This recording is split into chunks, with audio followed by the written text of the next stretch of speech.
Hi, I'm Dave Staples from Hanover, New Hampshire, and I've got two questions for you.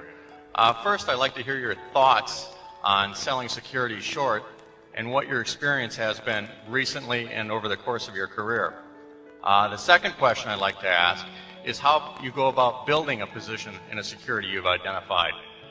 Using USG as a recent example, I believe you bought most of your short shares at between $14 and $15 a share. But certainly you must have thought it was a reasonable investment at 18 or 19. Why was 14 and 15 the magic number? And now that it's dropped to around 12, do you continue to build your position? How do you decide what your ultimate position is going to be? Well, we can't talk about any specific securities. So our buying techniques depend very much on the kind of security we're dealing in. Sometimes it's a security that might take many, many months to acquire, and other times you can do it very quickly, and sometimes it may pay to pay up, and other times it doesn't. And the truth is you never know exactly what the right technique is to use as you're doing it, but you just use your best judgment based on past purchases. But we can't discuss any specific one. Short selling it's an interesting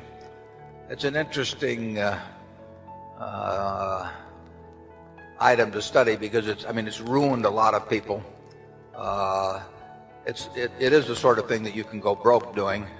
Bob Wilson, there's famous stories about him and Resorts International. He didn't go broke doing. In fact, he's done very well subsequently. But being short something where your loss is unlimited is quite different than being long something that you've already paid for. And it's tempting.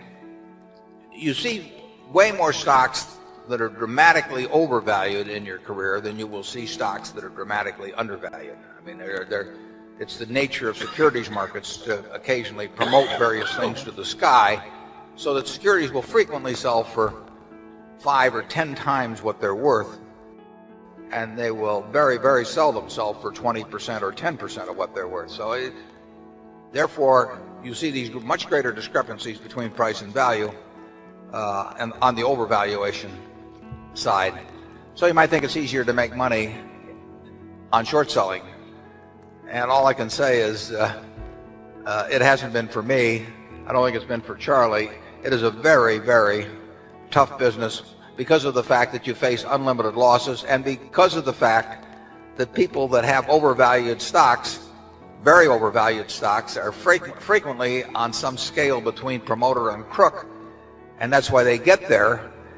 And once they're and they also know how to use that very valuation to bootstrap value into the business, because if you have a stock that's selling at 100 that's worth 10, obviously it's to your interest to go out and issue a whole lot of shares. And if you do that, when you get all through, the value can be 50. In fact, there's a lot of chain letter type stock promotions that are sort of based on the implicit assumption that the management will keep doing that. And if they do it once and build it to 50 by issuing a lot of shares at 100 when it's worth 10, now the value is 50, and people say, well, these guys are so good at that, let's pay 200 for it or 300, and then they can do it again and so on. It's not usually quite that clear in their minds, but that's the basic principle underlying a lot of stock promotions. And if you get caught up in one of those that is successful, you can run out of money before the promoter runs out of ideas. In the end, they almost always work. I mean, I would say that of the things that we have felt like shorting over the years, the batting average is very high in terms of eventual. They would work out very well eventually if you held them through. But it is very painful, and it's in my experience, it's a whole lot easier to make money on the long side. I had one situation, actually an arbitrage situation, when I moved to New York in 1954, so it was about June or July of 1954, that involved a surefire type transaction, an arbitrage transaction that had to work. But there was a technical wrinkle in it, and I was short something, and I felt like for a short period of time I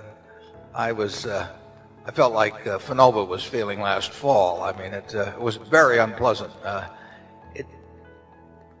You can't make, in my view, you can't make really big money doing it because you can't expose yourself to the loss that that would be there if you did do it on a big scale. And Charlie, how about you? Well, Ben Franklin said if you want to be miserable, during Easter or something like that, he says borrow a lot of money to be repaid at Lent or something to that effect. And similarly, being short something, which keeps going up because somebody is promoting it in a half-crooked way and you keep losing and they call on you for more margin, it just isn't worth it to have that much irritation in your life. It isn't that hard to make money somewhere else with less irritation. It would never work on a Berkshire scale anyway. I mean, you could never do it for the kind of money that would be necessary to do it with in order to have a real effect on Berkshire's overall value. So it's not something we think about. It's interesting, though. I mean, I've got a copy of the New York Times from the day of the Northern Pacific corner, and that was a case where two opposing business titans each owned over 50% of the Northern Pacific Company, Northern Pacific Railroad. And when two people each own over 50% of something, it's going to be interesting. And Northern Pacific on that day went from 170 to 1,000, and it was selling for cash because you had to actually have the certificates that day rather than the normal settlement date.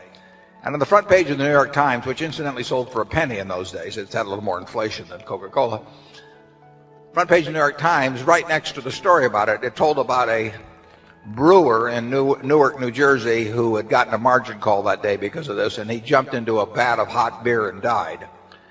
And that's really never appealed to me as, the ending of a financial career.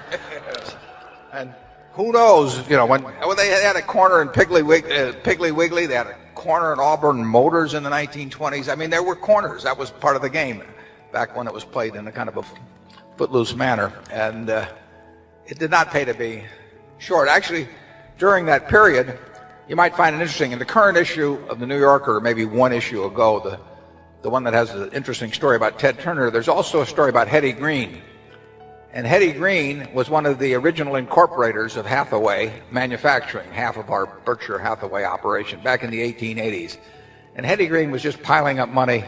She was the richest woman in the, probably maybe in the world, certainly in the United States. Maybe some queen was richer abroad. But Hetty Green just made it by the slow, old-fashioned way. I doubt if Hetty was ever short anything. So as a spiritual descendant of Hetty Green, we're going to stay away from shorts at Berkshire.